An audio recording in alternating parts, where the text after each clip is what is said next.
Oramizda ko'pchilik bunaqa kitob o'qish uchun balki hali tayyor emas. Osama Dazayning inson ruhini shu kungacha hech kim tushmagan eng uzoq va qorong'u xilvatlariga tushib turib yozgan asari.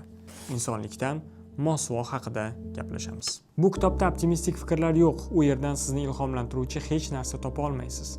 Faqat ruhiy og'riq va yolg'izlik. Ayni kuz va qish atmosferasiga mos kitob. Soxtaliklar to'la bu hayotda men ham soxtakorlikla jilmayib yurishdan charchadim. Odamlar orasida yashayman, lekin o'zimni ularning bir qismi deb his qilmayman. Ehtimol men allaqachon insonlikdan mosuvo bo'lgandirman. Qahramon hayotidagi noqulayliklar uning yoshligidayoq boshlanadi. Birinchi bo'limda u bolaligidagi begonalashishni tasvirlagan.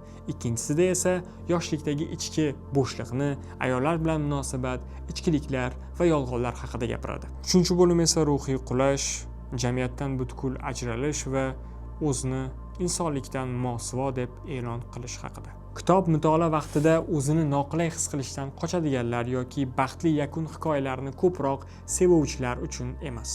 Lekin ular ham o'qib qo'yishsa zarar qilmaydi, chunki hayot har doim ham oq ranglardan iborat emas. Ajoyib melanxoliya.